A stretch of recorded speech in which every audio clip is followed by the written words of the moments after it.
Graça e paz da parte de Deus, nosso Pai, e da do Senhor Jesus Cristo. Que privilégio estar com você mais uma vez diante da mesa do banquete do Pai para a nossa vida, que é a sua palavra. Coisas que nos fazem crescer, coisas que nos sustentam, coisas que vitaminam o nosso espírito, sim, mesa de Deus. Romanos capítulo 8, vamos continuar? Romanos capítulo 8, a partir do versículo 5 diz: porque os que são segundo a carne inclinam-se para as coisas da carne, mas os que são segundo o Espírito, para as coisas do Espírito. Porque a inclinação da carne é morte, mas a inclinação do Espírito é vida e paz. Como saber se minhas prioridades são carnais ou espirituais? É claro que o que Paulo está falando não é condenando quem leva a sua vida legítima, humanamente falando. Lutar pela vida, honrar a família, trabalhar, levar recursos para casa, isso é bíblico e é divino nos manter. Mas o que realmente rege a nossa vida e à mercê de que nós estamos? E o porquê fazemos as coisas? Esses assuntos, essas indagações, essas questões precisam de resposta. Paulo está dizendo que os que são segundo a carne inclinam-se, inclinar-se, se voltar, pensar. Aqueles que são segundo a carne inclinam-se para as coisas da carne. Óbvio que o contexto é bem claro do capítulo 8 de Romanos, quando se referindo às coisas da carne, as coisas que opõem-se a Deus e aos propósitos de Deus. Se trabalhar, ganhar dinheiro, levar comida para casa, cuidar bem da família, ter roupa decente, prudente, poder comprar um carro, lutar para ter uma casa própria, se fosse inclinação da carne, então Deus não nos mandaria zelar por isso e pela nossa família. Não estaria escrito na Bíblia: quem não trabalha não coma. Quando a Bíblia está aqui se referindo no capítulo 8 de Romanos que aqueles que são segundo a carne inclinam-se para as coisas da carne, claro que está falando sobre a natureza carnal decaída que leva e conduz o homem ao pecado, que é a oposição a Deus. O versículo 7 é claro em dizer isso, quando diz que a inclinação da carne é inimizade contra Deus, pois não é sujeita à lei de Deus, nem em verdade o pode ser. Então, essa inclinação da carne, que qualifica aqueles que são segundo a carne, é a carnalidade, o estar destituído da glória de Deus, o andar fora do propósito. Mas o versículo diz que os que são segundo o Espírito inclinam-se para as coisas do Espírito. Então, se eu sou um homem espiritual, se você é um homem, uma mulher espiritual, o que vai qualificar isso é o quanto nós nos dedicamos ou buscamos as coisas do Espírito de Deus. E obviamente quando fala se inclinar para as coisas do Espírito,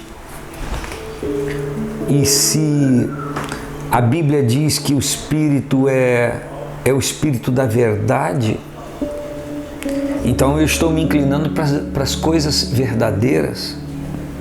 Quando a gente lê Efésios 6, que fala da armadura do Espírito, diz que estar armado da armadura do Espírito, que é se inclinar para as coisas do Espírito, é quando você usa, quando você tem na sua vida a salvação, que é como um capacete,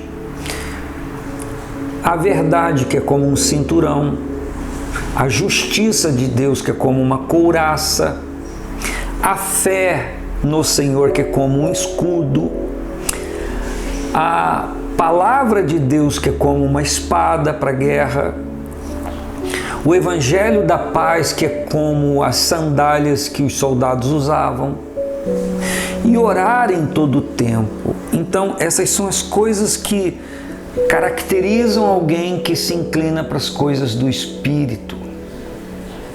É o que a Bíblia nos informa. E diz que a inclinação da carne é morte. A pessoa que se inclina para a carne, para a carnalidade, o resultado é morte. A gente vê isso repetido no livro de Provérbios, tanto no capítulo 14 como no 16, dizendo que há caminho que ao homem parece ser bom, mas o final dele são os caminhos da morte. Então, como que eu sei dos resultados antes de acontecerem? Dependendo daquilo que eu estou me inclinando. Se eu me inclino às coisas da carne, não adianta pensar que eu vou ter vida e sucesso espiritual. O resultado é morte, aniquilação, aniquilamento, separação de Deus, distanciamento do Senhor. Estar distanciado de Deus enquanto me inclino para a carnalidade.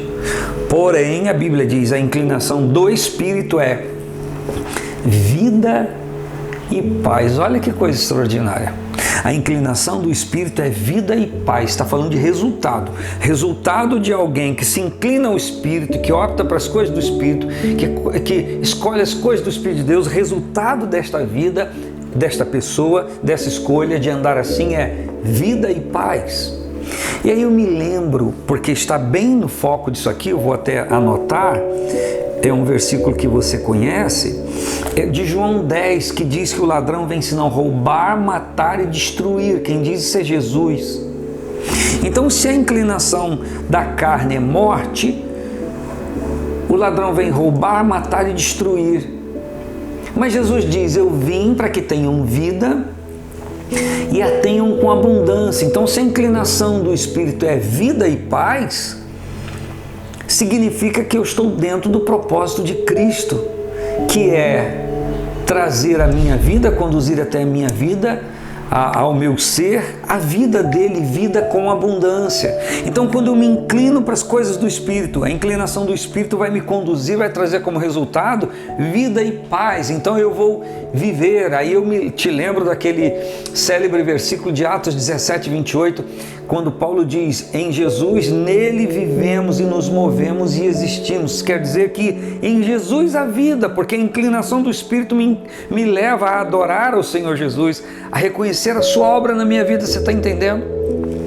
Então a inclinação do Espírito é vida e paz. Significa que eu vou ter vida, me sentir vivo e viver o propósito de Cristo para mim. E vou ter paz. Eu vou ter tranquilidade de espírito, porque eu estou me inclinando para as coisas do Espírito. Eu vou ter paz com Deus. Eu vou ter a paz de Deus. E eu vou ter paz com tudo que seja de Deus.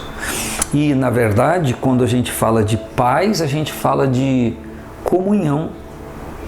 Paz não é a ausência de conflito no sentido de não ter coisas a resolver, mas essa paz é o indicador de que nessa busca, nessa inclinação, eu estou me aproximando de Deus.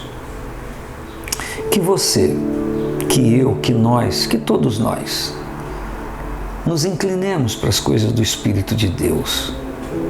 Há muitos que começam a se inclinar, começam a se encostar no sentido de apegar-se às coisas de Deus, mas por conta de haver uma luta terrível a começar do mundo espiritual, que se externaliza ou se exterioriza ou aparece nas coisas do dia a dia, muitas pessoas têm recuado, muitas pessoas têm voltado atrás.